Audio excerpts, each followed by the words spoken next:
Hello, everyone. My name is Kelly Hall. I'm a marketing coordinator for ALS North America. I want to thank you all for joining us today for our webinar Wednesday. Our presenter today is Sean Johnston. Sean received his bachelor's degree from the University of Alberta in 1986 and joined ALS in Edmonton in April 1991. His lab experience includes all major organic chemistries from volatile and extractable hydrocarbons to target GCMs chemistries and includes several years specializing in PCB analysis. Sean's personal experience has included mobile lab operation, chromatography interpretation, technical presentations, and management training under the ALS Executive Profiling Campaign. In 2002, Sean became the Trace Organics Manager and then the Operations Manager in 2010. Sean has been with our Edmonton laboratory since 2011. Sean's valued commitment to service, combined with his technical expertise and experience, make him a valued partner for ALS clients. Today, Sean will be discussing the history and background of PCBs. And during this presentation, please use your chat box or your ask a question or raise your hand feature to ask any questions throughout this presentation. Sean, thank you again for taking your time to deliver this presentation, and now I will go ahead and turn it over to you. All right, thanks, Kelly. Yeah, thanks for attending, everybody. We've been doing this webinar series for a few years now, and when we were looking for some presentations to give, I've done a lot of work with PCBs over the years. I've been the Edmonton lab manager since 2011. I've actually been with the company since 1991. I started my work with PCBs very early on in my career, and I spent several years doing them. So yeah, I thought we'd talk about this a little bit, both the total Aroclor analysis as well as congener and coplanar PCBs as done at our various labs across Canada. The Edmonton lab here does total Aroclor analysis, and we do that in several other labs in Canada as well. And the congener and coplanar PCBs in Canada is specifically done at our Burlington lab, and of course in lots of other facilities around the world, including our Houston lab in the U.S. So we'll go through this. It'll probably take 20 or 30 minutes, and questions, of course, either during the presentation or at the end. So yeah, just the background on PCBs. They're polychlorinated biphenyls, two aromatic rings connected by a single bond. One or more of the hydrogen atoms are replaced by chlorine.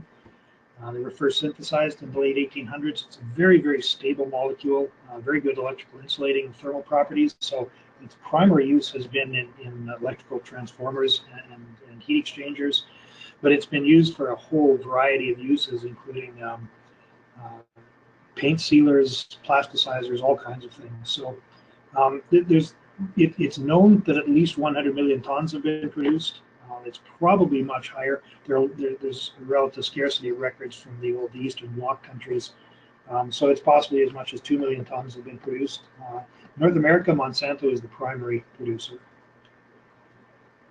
There were a lot of different trade names that it was produced under. In North America, it was primarily Aroclor. That is a Monsanto trade name, so it's capitalized, and there's no H in it. It's quite often you see it spelled with an H, but is a trade name. Ascarel was another one. The PCBs in that case were mixed with trichlorobenzenes. Aroclor was the predominant trade name in North America. Around the world, there are a lot of other trade names: Clofin, Canachlor, Phenochlor, and a whole variety. The PCBs, with the substitution, there are 209 possible congeners. And of these, about 130 are most common. 12 of those have been identified as by far the most toxic. These have either one or no chlorines around that single bond area in the middle. So they're called coplanar. We'll talk a little bit more about that later on. The coplanars, 4 non-ortho substituted and 8 mono-ortho substituted, are at least an order of magnitude more toxic than the others, and they're very close to dioxin in their toxicity. And again, we'll go on about that a little bit later on. Around the 1920s, people started to note health concerns, but it was really recognized as a major issue starting in about the 1960s. Following that, their manufacture in North America was banned over the course of several years. It was a gradual ban. Legacy devices and closed systems were allowed to remain in service in some jurisdictions, and I know in Canada we've gone through a long process that I think was originally supposed to end in 2015, to identify and replace all PCB fluids and transformers. But I believe there's still some activity going on as far as that. Symptoms of exposure, and exposure is primarily through ingestion. Chloracne and skin lesions, liver function and liver damage, low birth weight babies and cognitive development issues, hormone disruption, and it is a suspected carcinogen, although that's probably due to those 12 coplanars that we talked about. There was an incident in Japan in 1968 in which a leaking heat exchanger dropped about 200 kilograms of PCBs into a vat of rice oil that was then distributed and ingested around the community. And that was where a lot of the chloracne, the low birth weight, liver issues were noted there. PCBs are extremely stable and they're very difficult to destroy. Incineration at 1100 degrees Celsius doesn't even completely destroy them. And the problem with that is if they're incinerated under aerobic conditions, they can generate dioxins and furans. There's an oxygen substitution between those two phenyl groups, and that makes them much more toxic. Once they do enter the environment, they don't degrade very readily. They bioaccumulate, they magnify up the food chain. So the lighter chlorinated ones are a little easier to get rid of, and they tend to degrade a little bit faster. The heavier ones are very, very stable. PCBs have been found all over the world, even where there's no direct exposure been known. It's been found in fat in northern Wales, human breast milk, and again, just in places where, up in the high Arctic and all over the world. The sample matrices that we do analysis on are typically water and soil, oil, and then a variety of miscellaneous ones. We've seen paint samples, insulation, light ballasts, and a lot of biological tissue samples, both plant and animal. Aroclor analysis is typically sufficient for quantitation for a lot of purposes, especially in oil and often in soil and water. It's a good screening test for others. Part of the issue is that once they go through metabolism, the Aroclor pattern does change a little bit. So if you're looking for PCBs in biological matrices, it's a little bit difficult to use Aroclor analysis, and that's when the congener and coplanar analysis is really highly recommended, especially for biologicals as well as air and stack sampling and any highly weathered soil and water samples. Again, the PCBs are very stable. The identification with total Aroclor analysis is by pattern matching of the Aroclor, but as soon as that pattern starts to degrade a little bit through extreme weathering or through metabolic activity, then the congener and coplanar analysis is really necessary. The congener coplanar analysis can also help in forensic source identification. There's certainly the different homolog groups that we'll talk about a little bit that tend to vary with the source, and we can match in a lot of cases the source to the ultimate end use. Weathering, volatilization, and metabolism affect Aroclor patterns, as we were talking about. Congener coplanar analysis again is recommended as soon as there's activity. PCBs are very lipophilic, so they accumulate in fatty tissues. So there's less in muscle and there's much higher concentration in fats and livers. PCBs have to be extracted from the sample matrix into a solvent that we can inject onto the analytical instrument. So this is where we get into the actual analysis. The Aroclor identification, the first two numbers refer to the Monsanto product series. That's not the number of carbons as is commonly thought. The second two numbers are just the percent by weight of chlorine in the mixture. So Aroclor 1254, that's Monsanto series 12 and 54% chlorination by weight. Aroclors 1254 and 1260 were by far the most common. Then Aroclor 1242 started to take over a little bit. They reduced the chlorination percentage just again to increase the percentage of the lighter ones, just recognizing that the health effects, it was a little easier to break those down. Later on, 1242 was distilled to remove the more highly chlorinated congeners, so that resulted in Aroclor 1016, and that was most common in the later years that the PCBs were produced. So, and other Aroclors had specific uses. So, there are 9 Aroclors that were produced: 1221, 3242, 48, 5460, 1262, 1268, and 1016. The 3, 42, 54, and 1260 are by far the most common. I know that we had a particular site that we worked on in the 90s that had Aroclor 1268. I've seen all of the Aroclors over the years except for 1221. I've never come across that one in my own experience. Every Aroclor has a distinctive pattern, and as I mentioned, that's how we do the analysis. It's based on EPA method 8082. So you can see Aroclor 1242 is much heavily weighted towards the lighter congeners, and Aroclor 1260 further to the right has some of the heavier ones. Those Aroclors look the same every time, unless, as I said, they've gone through metabolic activity. So that Aroclor 1242, that looks the same all the time, and it's pretty easy to identify through pattern matching. So we do solvent extractions, EPA methods 3510, 3540, or 3570, depending on the sample matrix. Hexane and dichloromethane or methylene chloride are common extraction solvents. We extract the samples with the solvent, we concentrate the solvent, and then it's cleaned up. Especially for actually both. Total Aroclor analysis is done by GCECD, that's gas chromatograph with an electron capture detector, and then the congener and coplanar is done by high resolution GCMs. But both of those need a lot of cleanup to remove co-extractives. So there are fluorosil columns, silica columns, some modifications of silica, both acid and base pH modifications. We char them with concentrated sulfuric acid. That's EPA at the 3665 cleanup. And then mercury and copper are commonly used for sulfur contaminants. We used to use mercury because it's really, really effective, but of course there are all kinds of issues with disposal of toxic materials there. So we've gone a little bit more towards copper, and the copper granules can be cleaned and reused, which is much more sustainable. So the ECD, the gas chromatograph, chromatography, the solvent is injected into an instrument, into an injection port where it's heated. That gas, carrier gas, pushes that onto a long column, fused silicon column, and that separates the Aroclors typically by weight in that case. ECD is non-selective, so it won't definitively identify any particular peak, but it is very, very sensitive. And so that's why that EPA 8082 method, we use that Aroclor pattern matching to come up with a positive identification. ECD works by variations in an electrical signal. So there's a nickel 63 generator, and it emits a stream of electrons. Those interact with carrier gas, typically helium, but we can also use hydrogen. That generates more electrons, and the detector just measures that constant electron signal. When any chlorine or any other electronegative atom, oxygen, any of the halogens, it goes through that ECD. It absorbs some of that electron energy, and that results in a drop in the signal, and the detector it registers that. So it then reverses that to generate the chromatogram.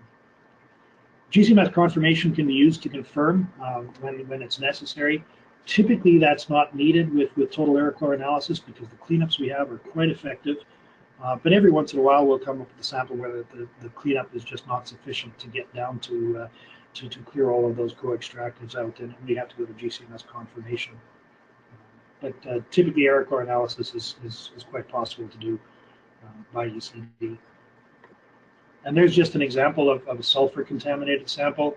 The original chromatogram without cleanup on the left, and then after cleanup, there's a nice little Aroclor 1260 pattern that was hiding underneath there. So, and of course, you can see a little bit of the 1260 before the cleanup, but with that sulfur there could have been an Aroclor 1242 hiding under there. So, but that's just an example of how effective these cleanups can be. So, for the most part, Aroclor analysis is sufficient for oils and for a lot of environmental samples.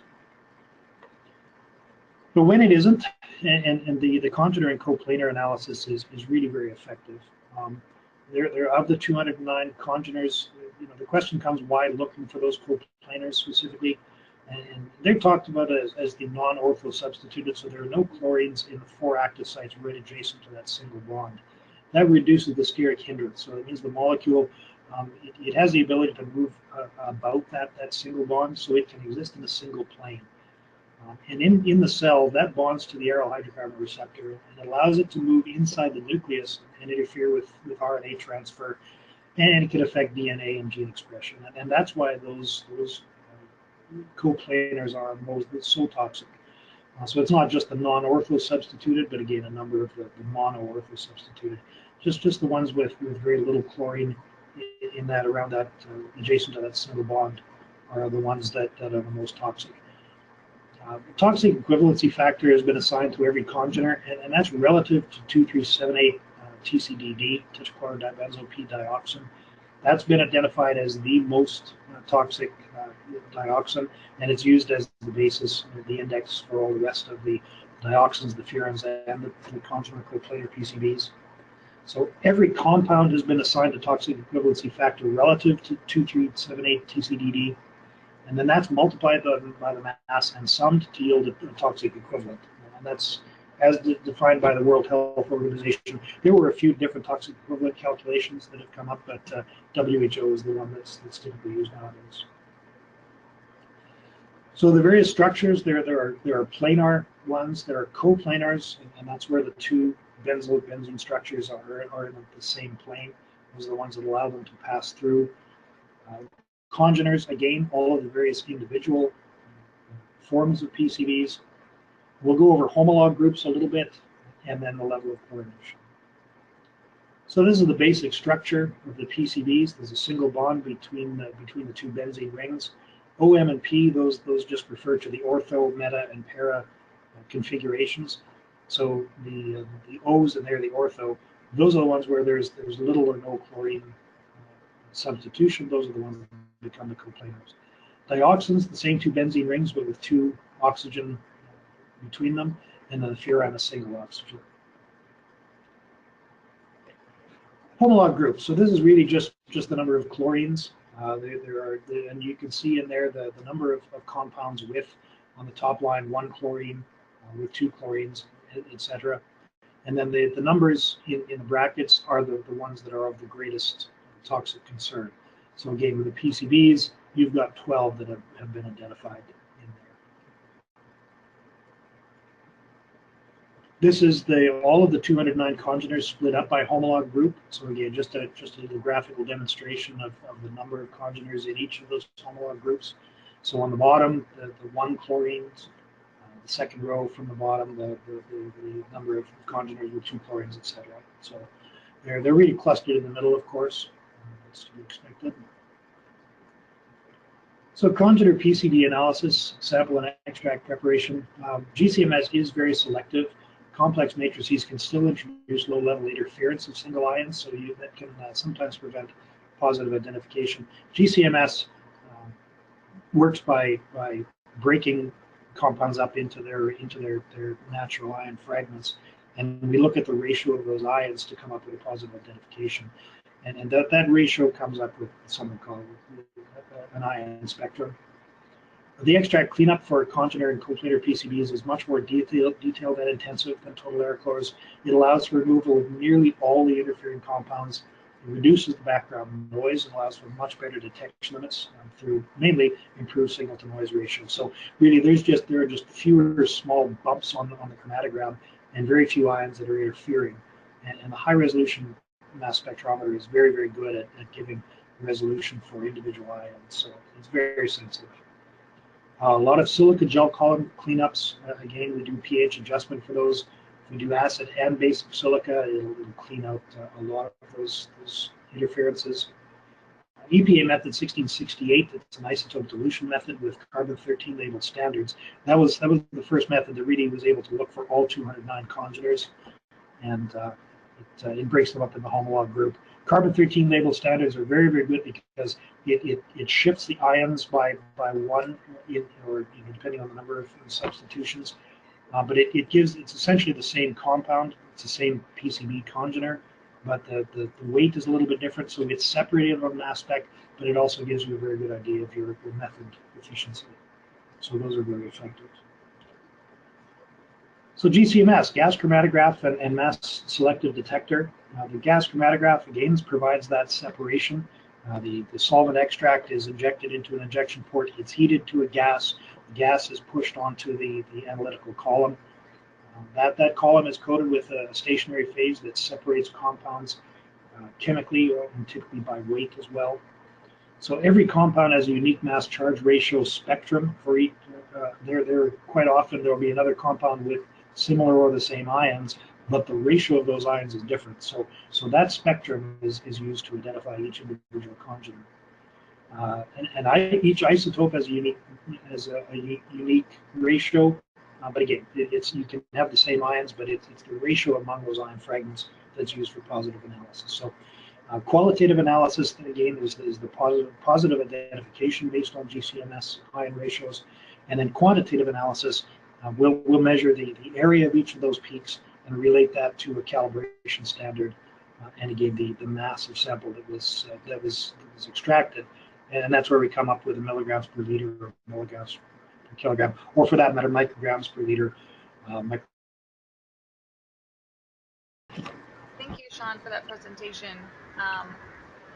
My computer went out again, so I wanted to make sure that everyone got the last couple slides because it went away. So I do apologize for the technical difficulties we had today. We do have 2 questions, so hold on one second while I open those up. Oh, good. Someone said they did get the slides, so that's good.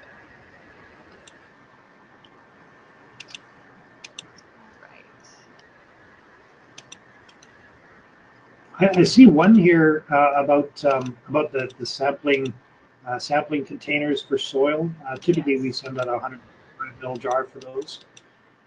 So that's just the regular standard soil container. That's fine for PCB analysis. And then, yeah, the use of homolog analysis as a cheaper alternative to the full 209. I guess the problem with the homolog analysis is we have to run that entire method to get the 209 congeners to break them into the homolog analysis. But I know that Ron McLeod is very happy to do some customized testing. So, yeah, I mean the homolog grouping is very effective, especially at forensic identification and that sort of thing. But yeah, it's certainly worth talking to to the Burlington lab about some of that sort of analysis. There's a little bit of cost savings. You can probably design something for your particular use. I know that he and I have spoken about the flexibility of their congener analysis in going to individuals. So the homolog analysis as a cheaper solution. We still need to run the full method, so I'm not sure whether how much price difference there would be there. It's certainly worth talking to to the local ALS lab and getting quotes. I'm not going to talk too much about the pricing on theirs because that is run in Ron McLeod's lab. But yeah, I know that he's very flexible in the approaches to the congener analysis and tailoring it to a particular situation. So it's certainly worth checking with your local account manager for sure. There was another question on what is the sampling media for air? There are a number. We've PUFs, polyurethane, polyurformaldehyde. There's XAD cartridges that are also used. Again, that's something I'd want to get a little more detail about the specific sampling situation. But I know that we've certainly done work on XAD cartridges in the past as PUF samples. Yeah, that's something to get the specific details would probably best to talk to the Burlington lab. And I don't want to, my personal knowledge of that is based on the work that I did several years ago. But those two are typically the ones in air. There might be some other sample media that's available more recently. Certainly, canister sampling would not be appropriate for PCBs. They need to be compounds for that need to be a little bit lighter, more volatile. So yeah, probably PUF and XAD would be the best thing. Perfect. We actually have a raised hand from Joyce. I'm going to go ahead and unmute you, Joyce. You can go ahead and ask your question. Thank you.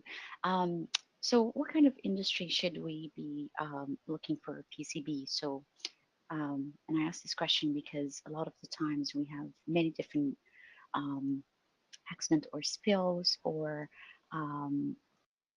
that we often don't know what kind of industry or where should we be primarily just looking for PCBs.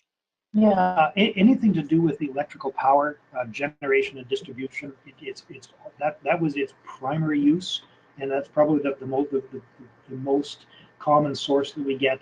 But also waste industry. I mean, you know, there are samples up in the northern, some of the northern sites that you know, sites that have been abandoned for decades, and there are barrels sitting around that really nobody knows what's in them. We've certainly seen you know, PCBs in that sort of situation. The other problem with PCBs again is that once they get into the environment, they tend to spread around quite easily. So if there's been any biological activity around a waste site or an electrical site, that's something that you know, we need to look for really low levels in biological systems. But as I mentioned also, I mean, PCBs have been found all over the world. So, but you know, you wouldn't go looking for PCBs just because you have a biological sample, certainly. But yeah, the waste, the electrical generation industry. I see another question about paint and plasticizer. Just in my own experience, obviously I'm not going to mention the company, but I did some testing on paint scrapings early in my career, and we found pretty high hits. And the PCB had been used on a sealant on rail cars used to transport grain back in the day. So so that, you know, that's certainly a possibility. Any paints and paint sealants and plasticizers used back in the 1950s. Plasticizers, I know that they at one time they were used for transparencies used on photocopiers. That was a possible use. There are certainly books that had plasticizers used on them. So those are another couple of examples. But the vast majority in North America were used on electrical in the electrical industry, as well as you know, again, any kind of waste, just because a lot of waste, we're not really sure of the origin. So that would be the primary industries. And I wanted to ask a question. Another question came in from Alan regarding sort of what you were mentioning. Have you noticed any variability in paint coating / sealer or plasticizers? And also, what is a recommended sample volume for paints and coatings? I guess fresh paints, there's not really any concern anymore because they've been out of production for 40 years in Canada and the US. The paints that we've seen and the plasticizers we've seen have been very old samples. Part of the problem there is that we tended to get very little of them, and we get half a gram and that sort of thing. And it is very difficult to meet necessary detection limits with that. So, I mean, 5 to 10 grams is ideal if we can get it. I mean, more is better, up to a point. You know, for example, with oil analysis, we need about just a couple of milliliters to do oil analysis, and we had somebody send us 5 liters a while ago. So I have a feeling they thought we'd be their sample disposal avenue as well. But yeah, for dried paints, if we can get 5 to 10 grams, that's great. And again, more is better. But I realize sometimes it's a little difficult to get that much depending on the system. Ballasts, I see that on there as well. That again, for a solid analysis, we want a minimum 5 to 10 grams, and preferably more if possible. You know, the ballasts are a little bit difficult to clean up. They sometimes present a little bit of a problem. There's a solid dark material in there, and by the time we dig some of that out and extract it with solvent, actually with the material in ballast, we have to go to a little bit of extra trouble in extraction, usually using toluene, which is a little stronger solvent, and that needs quite a bit of cleanup. So there are some limitations with some different sample matrices, and some of them can be quite a bit of difficulty to clean up and then get down to the necessary detection limits. But yeah, for any solid, minimum 5 to 10 grams, and if you can fill a 125 ml jar, that's much better. I have one more question from Cindy. It says, what is the standard turnaround time for high-resolution PCB conager data with the full data package? That takes quite a bit longer. You know, it's usually about 3 weeks. I know that sometimes they can do it a little bit faster than that, and sometimes, depending on the nature of the sample, it can take a little bit longer. But 3 weeks is kind of the standard turnaround. It's, again, with a total Aroclor analysis, we're usually about 5 days, and with an emergency, we can get, you know, an oil out, you know, same day oftentimes because it's relatively simple. But yeah, congener coplanar analysis is about 3 weeks. It's a pretty involved process. Another question came in. How effective are swab samples for analysis? Um, they're effective for the right use. I know that we're getting some. I guess the purpose of a swab is to do a 100 square centimeter area and relate that to the regulation, which I believe is 50 micrograms per 100 square centimeters. We also have people using what they're calling swabs for example, cleaning out the insides of pipes. And that's a little bit different. So with a swab, we report on a total microgram basis because we're assuming that we're reporting toward that 100 square centimeter regulation. If you're doing a material that you're using a swab to collect, it can still be very effective. But we need to talk about what kind of units you want reporting in. So, for example, when we get the swab, unless we pre-weighed the swab, we wouldn't be able to get the weight of the solid material, and it's difficult to report on a milligram per kilogram basis. So, just the terminology is there. But the swab can be very effective. Typically, we send out a medical gauze, and it's wetted with hexane. And depending on the surface you're wiping from, the swab should pick up all the PCBs from any surface. So swabs can be very effective. Awesome. Well, that looked to be the last question that has come in, as well as there are no more hands raised. Thank you, Sean, for answering all those questions as well as your presentation today. Thanks to everyone for attending this webinar Wednesday. Again, I do apologize for any technical difficulties you may have had on your end. This has been recorded. We will also post this on our YouTube channel. We also will be sending this out to everyone who attended today by Tuesday of next week. Also, when you are on YouTube, go ahead and search for the ALS Limited to find our channel, and just click on the North American playlist, and all of our past webinar Wednesdays, as well as this one, will be listed there. Also, please be sure to follow our showcase page on LinkedIn, as well as our other various forms of social media. We will post links to future webinars and other valuable resources there too. Again, thank you so much for attending. We do appreciate it, and enjoy the rest of your week. Thank you again, Sean. Thanks, everybody.